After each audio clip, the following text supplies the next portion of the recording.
Be not deceived, God is not mocked. For whatsoever a man soweth, that shall he also reap. Galatians 6:7. 6:7. I know you have heard it. The most viral trend of this year, and most people have no idea what it means. But the true power of 6:7 lies not in what it means, but in what it does. Welcome to Hidden America, where magic meets cybernetics, and the code behind reality reveals itself.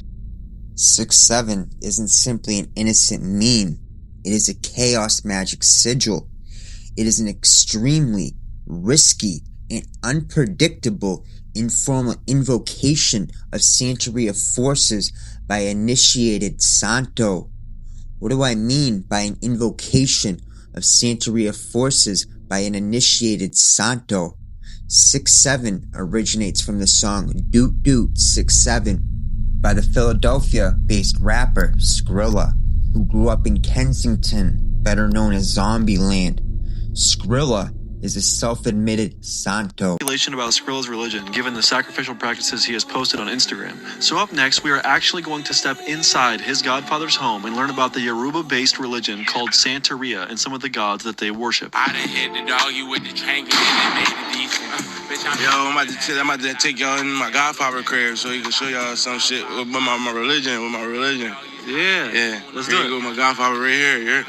Hey, nice to meet you, brother. I would love to learn about, the religion and the background and everything. Shit, not a problem. Follow me. Starts off with Elegua, which is the path opener, Ogun, Ochosi, Shango, Aigayu, Ochun, Yemaya, Oya, San Lázaro, and Obatala.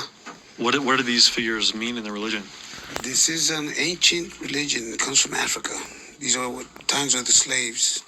They used to practice this religion. They wasn't allowed to, so they had to disguise it. So they used to go in to church with the Catholics and pray to their gods, but in reality, they were praying to the African gods. You could put bad spirits on people too. Like you could put a person's name and they birthday and shit like that inside the. You could put them inside the agun pot, and you basically sending agun metal, they could get shot, stabbed, something could happen to them. So it would be something in metal that would kill them. Oh, that's crazy. Yeah, it's different ways you could do things. Though. You can actually put somebody's name in your shoe and keep it, or in the bottom of your sock or in your shoe, bad shit happens to them. You mentioned your religion. What religion exactly do you represent? I'm a Santo. I do Palo. I'm a Santo. What's that mean exactly? All that sacrificing goats and all that shit not just for that's real life. You sacrificed a goat?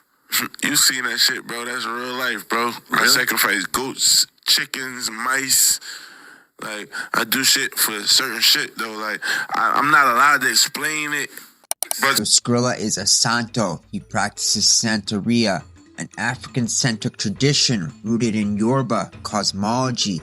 Sometimes you will hear Santeria referred to as the worship of the saints. Santo is Spanish for saint, but the Santo is a mask. It is not the face. Under Spanish colonialism, enslaved Yoruba, Fon, and Congo people were forced to convert to Catholicism. But instead of abandoning their gods, they hid them in plain sight. They assigned each Orisha a corresponding Catholic Santo. Shango was assigned to Saint Barbara. He symbolizes lightning, fire, war, and the color red. Oshun was assigned to La Cabridad del Cobri. He is sweet water, beauty, gold. Yamaya was assigned to Our Lady of Regla, who symbolizes ocean, motherhood, in the color blue. Alegua was assigned to Nina de Atocha, who symbolizes roads, the crossroads, the trickster archetype. And Ogun was assigned to St. Peter and St. George, symbolized iron, war, and tools. Now, many see this as a form of syncretism, but more accurately, it was occult camouflage. This was comparable to crypto Jews, who who would outwardly convert to Christianity or Islam, but inwardly still practice Judaism. To them, this was a spiritual survival mechanism. A santo is a cover identity. It's a literal mask for the Orisha. It is a memetic decoy or a proxy. Santeria literally means the way of the saints. But behind every saint, the santo, the mask, is an Orisha, which is the real force. So to be clear, a santo is a mask worn by a spiritual current, a front-facing persona for a deeper force for the Orisha.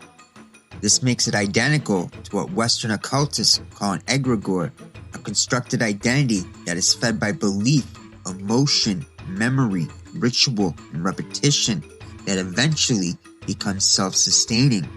In Santeria, the Orisha is the archetypical core, but the santo is the social persona, the public-friendly facade. And this is what modern memetics reinvented. Pepe isn't a frog, he's an egregor. NPC meme isn't a joke, it's a behavioral sigil. Kirkification isn't a meme, it's a hyper sigil. And 6-7 isn't a number, it's a code, it's a mask. Just as in the digital world, egregors hide behind memes, the Orisha are hidden by the Catholic saints. So in a way, Santeria is one of the oldest systems of memetic magic. The santo is the memetic mask that makes the spirit palatable, transmissible, and camouflaged.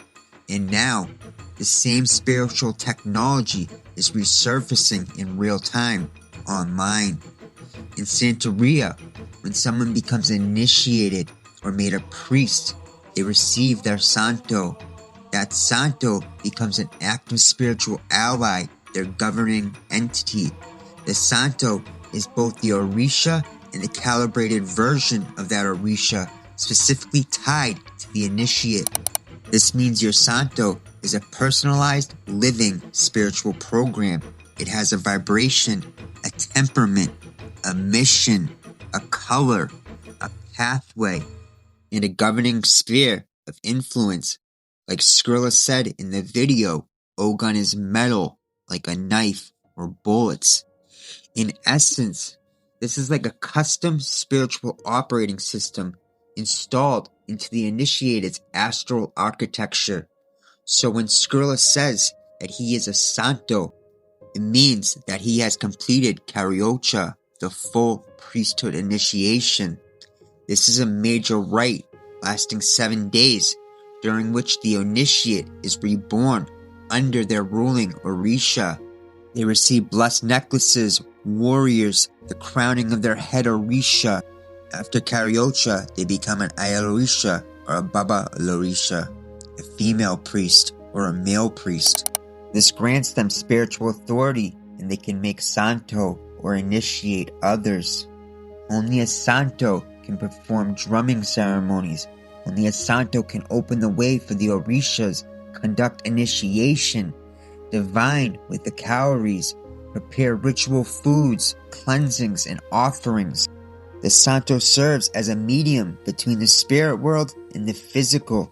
They are accountable to their godparents, their lineage, their Orisha, and their ancestors, meaning they do not simply dabble.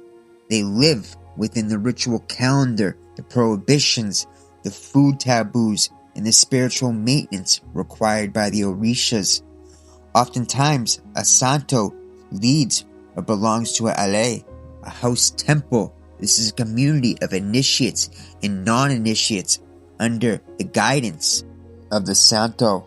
The house temple is where divination, cleansings, rituals, drumming, and initiations happen. A santo works with both Orisha and ancestors.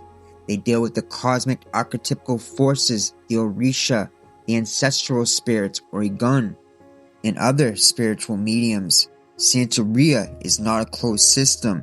It's a cosmology of interconnected spiritual technologies. Only santos are trained in this ritual technology.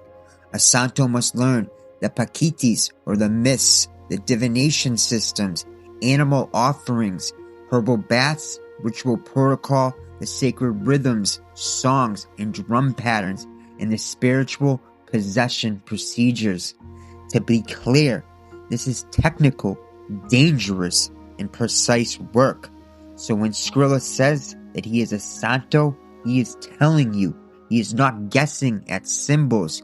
He is using a real, active spiritual technology. He knows that 6 is the number of Shango.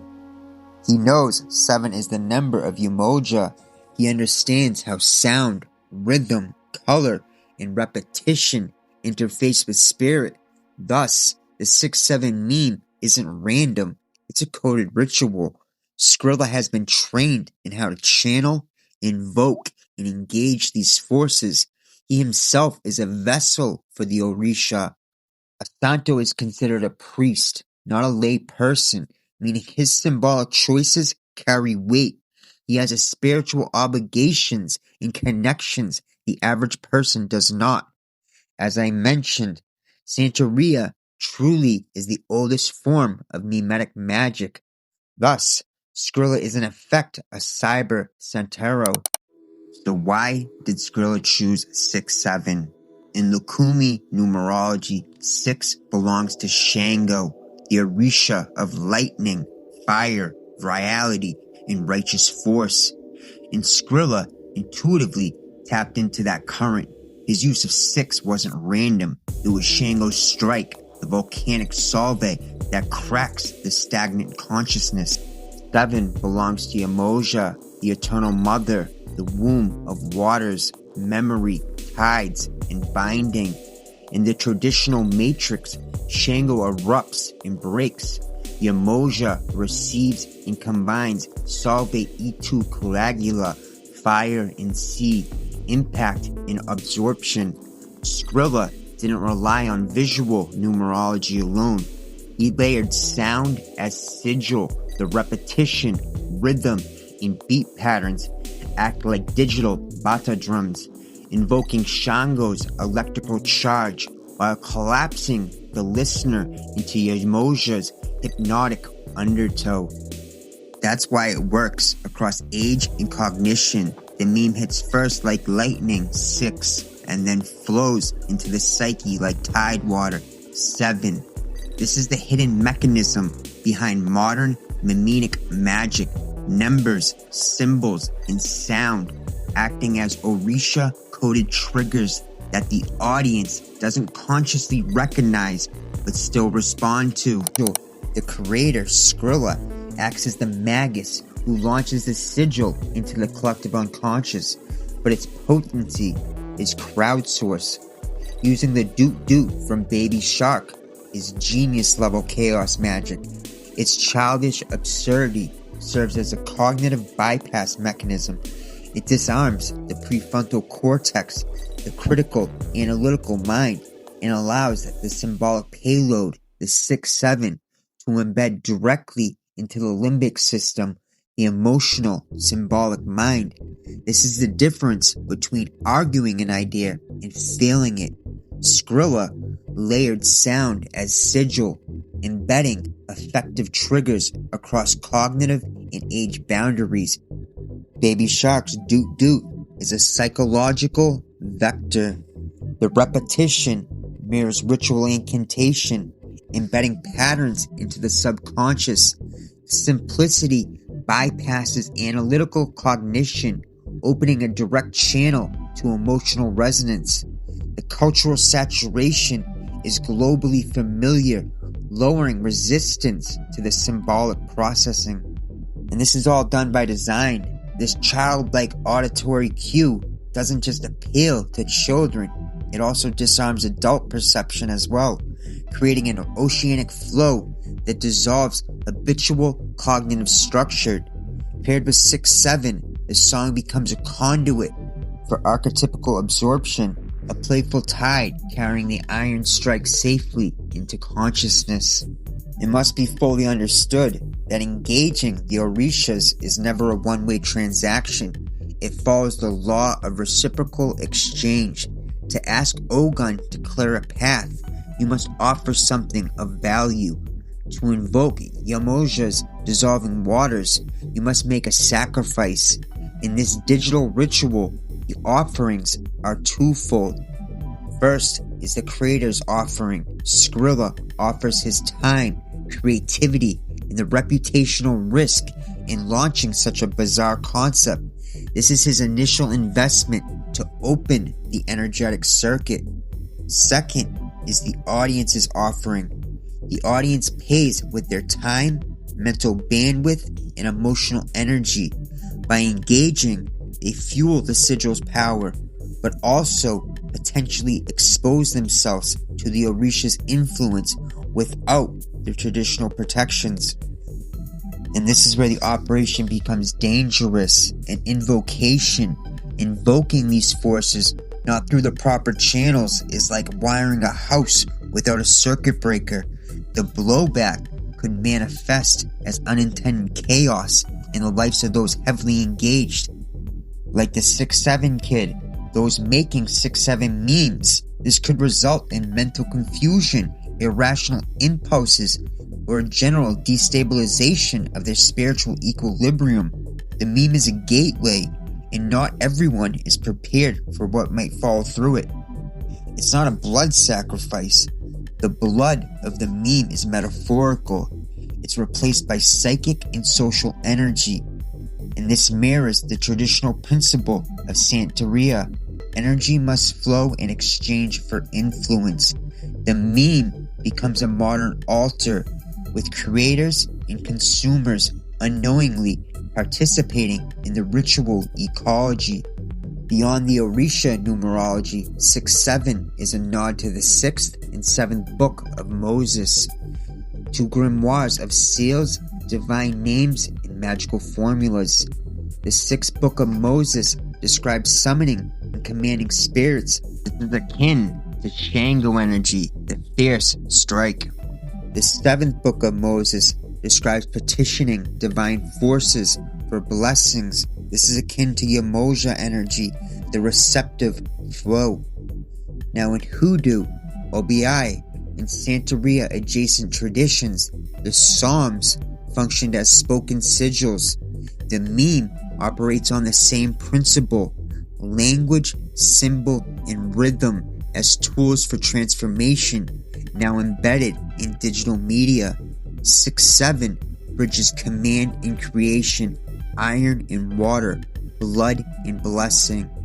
Now if A equals 1, B equals 2, C equals 3, all the way to Z equals 26, then satanic equals 6'7" or 67. This is known as the simple cipher. And remember, the song is called Doot Doot 6'7". Doot Doot equals 36. 666 is the 36th triangle number. So therefore, Doot Doot 6'7" could literally mean 666 satanic. And of course, there is more. Blood sacrifice equals 6'7" or 67 in the reduction cipher. Thus, 6'7" is a sonic sigil, a numerical spell, and a memetic offering cast into the algorithmic ocean of Yamaja. The 6'7" meme was engineered for virality and cognitive subversion. This is high fidelity, low bandwidth sigil magic. 2 numbers, a slash, and a simple loop ensures replication without corruption. But above all, this is a psychic Trojan horse. Its playful and absurd exterior hides the hidden occult payload. The innocence of the doot-to-doot lowers defenses, so the symbolic command penetrates unnoticed. Furthermore, the clash of the childish song and the ominous numbers triggers meaning-making. The mind interprets 6'7" as a kid's meme. Kids make videos screaming 6'7", further charging the sigil. But it's a Trojan horse in another way. The ultimate goal of any psyop is not to entertain, but to predispose, soften, and control. The primary strategic objective of the 6'7" meme is demoralization and disorientation by successfully propagating an irrational, occult-based concept through mainstream and dissident channels alike. It demonstrates the vulnerability of the target's population's critical thinking. It proves that emotional resonance trumps logic. This softens the audience, making them more susceptible in the future, more direct narrative programming. On a tactical level, the spread of the meme acts as a reconnaissance tool. The people who engage with it most fervently are identified. They are the most suggestible, the most open to non-rational influence. They are mapped for future operations. But most importantly, the long-term strategic victory is the normalization of occult symbolism within the popular discourse. It breaks down the secular, materialistic worldview and prepares a population for a paradigm where reality is seen as malleable through symbolic manipulation and belief. This doesn't favor one ideology. It favors the mindset of the magician, specifically the chaos magician, over that of the logician. It creates a population easier to lead through symbols and emotions than through facts and reason. You see, the human mind seeks to resolve dissonance, and the easiest way to resolve it is to confer deeper meaning onto the numbers, thus fulfilling the sigil's purpose and further entrenching the meme's hold upon the psyche. So let's be clear, 6-7 is not just a meme, it's a psycho-spiritual sigil, a symbolic altar. It is a chaos magic operation masked in childlike media. It is a digital continuation of Orisha worship, the original form of memetic magic. Through 6-7, Skrilla has transmuted cultural material into symbolic energy, fusing ancient sacred systems with the viral architecture of the modern mind. It is simultaneously playful and potent, humorous and hazardous, trivial and transformative. And as I started this video with a Bible verse, I'd be remiss not to cover this from an Abrahamic standpoint as well. The Orishas of Santeria are seen as benign archetypes or not neutral spiritual currents. According to the Abrahamic tradition, the Orisha are fallen spiritual entities, principalities, and powers operating under the dominion of the Prince of the Air, or Satan. To Christians, the syncretism that masked Ogun as Saint Barbara or Yamoja as Our Lady of Regla is not cultural adaptation. It is a demonic inversion and infiltration and corruption of the veneration of holy figures to redirect worship to themselves. This is the ancient pattern warned against in Deuteronomy 12:30-31, taking the forms of worship destined for God and offering them to demons. And in this light, the numerology of 6 and 7 takes on a far darker significance. Biblically, 6 is the number of man, imperfection, and rebelling, culminating in the ultimate archetype of defiance, the mark of the beast, 666. The number 7 represents divine completion, perfection, in God's covenant. Thus, 6-7 in this viral sigil could be seen as a demonic inversion, an attempt to harness the power of divine completion through human and fallen spiritual agency. But the danger of 6-7 is not that it is demonic. The danger is that it is effective, it works, and it works on a scale with efficiency that should frighten any practicing magician who understands the first rule of magic. Now, when you are invoking, be prepared to pay the price. Skrilla is a santo. He is trained. He has godparents, a lineage. He operates within a closed spiritual ecosystem with built-in fail-safes, taboos, offerings, cleansings, and the guidance of his elders. His actions are accountable to a hierarchy. When he invokes Ogun or Yamoja, he does so with reverence, protocol, and a clear understanding of the reciprocal exchange required. The millions engaging with 6-7 have none of this. They are untrained, uninitiated, and utterly exposed. They are pouring their attention, the most valuable psychic currency, into a sigil linked to powerful immoral forces they can't hope to control or even comprehend. It is like giving a loaded weapon to a child. The blowback isn't divine punishment. It is the natural, mechanistic consequence of the law of reciprocal exchange, operating on a mass scale without any ritual containment. Shango does not care about your intentions. He is a force of violent separation, a cosmic scalpel. When you invoke him, even unknowingly, you invite that cutting energy into your life. Relationships fracture, opportunities are severed, chaos erupts. The Emoja is the great mother, but she is also the ocean that drowns. Her energy can dissolve ego structures, leading not to enlightenment, but to a form of psychic drowning, dissociative states, emotional overwhelm, and a loss of identity. You see, the Abrahamic tradition correctly identifies the symptom, a population being softened for control, but their diagnosis of Satan is a folktale. The real mechanism is far more clinical. The meme is a mass-scale psychic conditioning tool that bypasses the rational mind to implant symbolic triggers. It is creating a latent network of individuals whose subconscious has been primed to respond to specific numerological and auditory commands. This isn't about leading people to Satan. It's about making them pliable to any symbolic command that follows the same archetypical pattern. The ultimate irony is that the Bible verse that opens this video, "Whatsoever a man soweth, that shall he also reap." Galatians 6:7 is the most potent magical truth of all. It is the immutable law of cause and effect. Those sowing attention into the 6-7 sigil are sowing chaos. They will reap a harvest of confusion, instability, and spiritual vulnerability. The true magicians understand this law and work with respect for its power.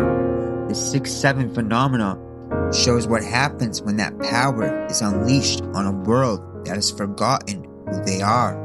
It is not an evil plan, it is an uncontrolled ritual experiment leaking into the biosphere of the collective unconscious, and we will all reap what it sows.